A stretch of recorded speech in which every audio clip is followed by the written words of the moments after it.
From South Florida, I'm Dave. I'm here in Dallas. I am Q. So welcome. Today we're going to talk about Scrumban and how you and your team can use Scrumban for a better way of working. So Q, what is Scrumban? I wish I knew, my friend. No, jokes aside, I don't think there's a formal definition of Scrumban, right? At least not that I know of. So in my case, I think of removing a few things in Scrum that don't work well for all the teams. Specifically, in our case, we talk a lot about leadership teams, right? And I have leadership teams in the past that we attempted to have them as Scrum teams, like everybody else, all the other teams are Scrum, and most of them. So leadership team, let's try to do Scrum. The problem with leadership teams is shoulder taps, interruptions, whatever you want to call it, right? And they get a lot of that. And one way to deal with that in Scrum is to have an interrupt buffer. Well, it's great. For most teams, the interrupt buffer is something manageable. But for one particular leadership team I had a few years ago, was 50% on a good week. Sometimes even more, right? Because they get interrupted a lot, right? And usually when they get interrupted are escalations. And we all know escalations are impediments, and impediments are things that have to be removed fast, otherwise the rest of the team slow down. So I don't think Scrum works by the book, with all the events and et cetera, works really well for a leadership team because it's very interruptive. Yeah, I agree. Scrum, I think, is great for product development when you're developing a product or even a service or, a procedure. Scrumban, I think, combines the elements of Scrum with the flow of Kanban. And when you think of leadership teams, what are their products? I think it's more decisions. They're coming up with decisions for their teams, for their company. Maybe they do come up with new processes or procedures if you want to think of that as the product. But I absolutely agree with you that the shoulder taps, things have to be reprioritized every day, maybe every hour, depending how things come up. So, but there is no formal definition. Like, I think there were some essays or some papers written years ago, but other than that, there's no formal, this is Scrumban, right? Yeah, not that I know what. Somebody may make up stuff on ChatGPT, right? It apparently really good at making stuff up that doesn't exist, right? But the way I see it, this is what I call Scrumban. Okay, it's very simple. All the teams, I wouldn't say all the teams, the majority of the teams in a group of teams are going to be Scrum teams. There are always some Kanban teams and even traditional teams that are in the transition process, right? But for me, leadership, what I use from Scrum is every 2 weeks, leadership tell us what they did in the sprint review that's done at group level, right? With all the teams, right? So that's Scrum. Every 2 weeks, and I'm saying 2 weeks because the most common sprint duration, but I should say at the end of the sprint to be correct, right? But leadership's also going to have a retrospective because, hey, how many shoulder taps are we getting? Are we getting better at dealing with the shoulder taps? That sort of stuff. So that's a Scrum. However, what is really hard at leadership is to plan in the fashion that we plan with Scrum because shoulder tap. So I'd rather have a backlog of things that they're going to work on during that period of time, plus the shoulder taps. But because it's so dynamic, those things, like you said, they may reprioritize at least daily, if not every couple hours, right? Right. But they can still have some sort of forecast of what they're going to do during that period of time. And we can track flow. Is this working? Is that not working? What's your whip limit? Hey, you guys are getting too much stuff and you get too many shoulder taps. So perhaps you should get less stuff. So that's more what most people understand as called Kanban, is to understand the flow of work. And it's a different metric. We're going to start talking about wait time, cycle time, throughput, and all sorts of stuff. So I think the good thing in there is we get the inspect and adapt of reviews and retrospectives. We still have daily stand-ups, right? It's very critical, especially when stuff gets changed all the time.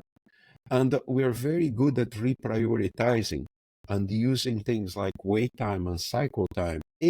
Right. So it really doesn't look that much different than Scrum, other than, like you said, we're going to reprioritize. Like typically when you start a sprint and you have a sprint backlog, you don't reprioritize the items in the sprint backlog. But we can with Scrumban every day, every hour. I think we look at the metrics, and I think the goal for such a team would be, and if you use an agile management tool, whatever, like it can generate metrics for you, like how long, or on average, how long does it take when you start something to finish something? Cumulative flow diagram, you've got the different layers of the different states of your workflow.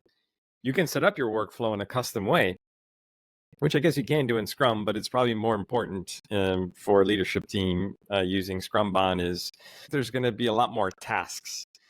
Right now, I know user stories aren't officially a part of Scrum, but they're kind of been adopted as a best practice where I don't see leaders writing a lot of users. I mean, I think they may write some user stories for, maybe there's something of value to an executive or to an external customer that they'll need to do.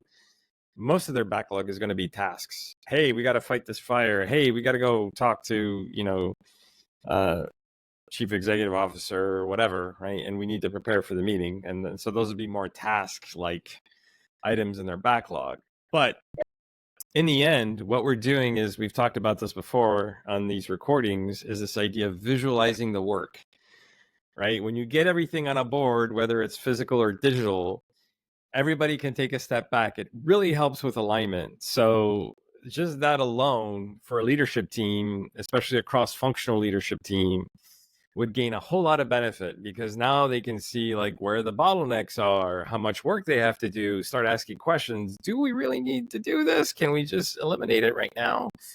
Those discussions are gold, and it helps the leadership team to be a lot more effective. Exactly. And we're probably going to have to record something else about user stories, but I don't like, and I'm going to go on a limb here and use a word that a lot of people in the Agile community are going to go after me. I don't like user stories. Let me explain. I like to call things backlog items, regardless if it's Scrum, Kanban, and etc. And honestly, I don't care about the format. What I care is, who wants this stuff? And I need to know that because I need to prioritize. So the who is part of the prioritization.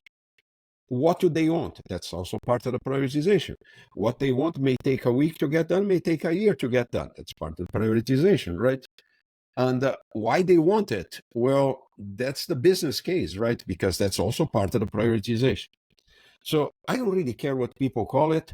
I'm not going to waste my time right on a particular syntax. What I want is the information so I can make a decision based on the information. Right. So I like to call things backlog items.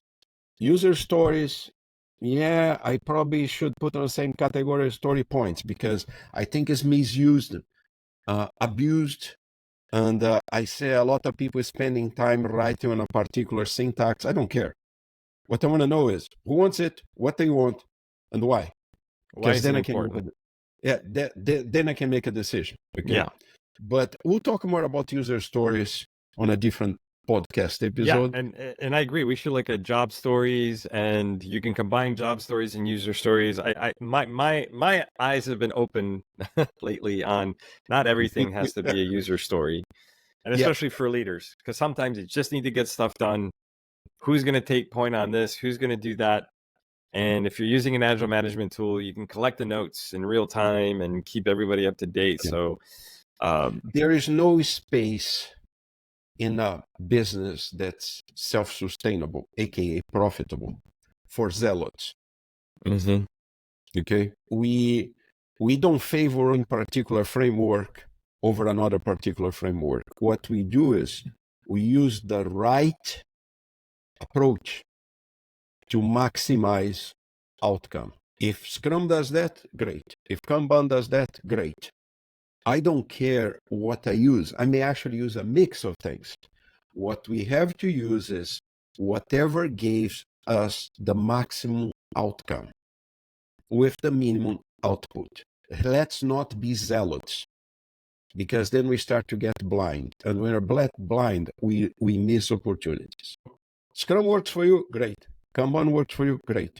Mixing techniques of both and practice of both works for you, great. Just make sure that whatever you do, you are not hiding a shortcoming disguised on, well, because a framework says to do that. As long as that's convenient for you to hide a shortcoming, that's not very good, okay? So remember, inspect and adapt. It's much bigger than Scrum, Kanban, or whatever. Inspect and adapt is key to have a sustainable organization, an organization that reacts to market changes, which we all know how market changes all the time. And in order to compete, inspect and adapt is important.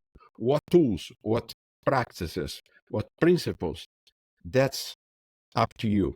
But do not be a zealot. Well, just because you have a hammer doesn't mean everything is going to be a nail, if you're familiar with that expression.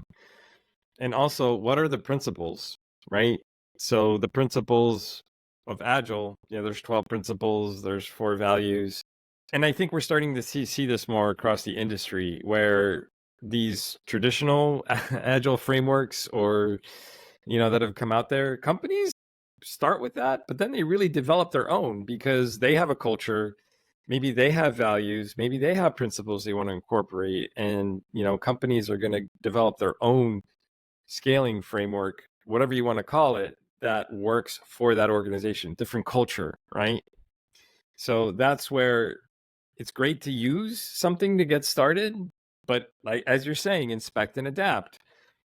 Agile is not a destination, it's a journey. So your organization needs to adapt over time. Internal forces, external forces. Yeah. And since it's a destination, it's not a destination, it's a journey. I think that's enough for this leg of the journey for this recording. Sounds good to me. So folks, what do you think? Do you agree with us? Do you not agree with us? Put it in the comments. We read them. We like hearing from our viewers.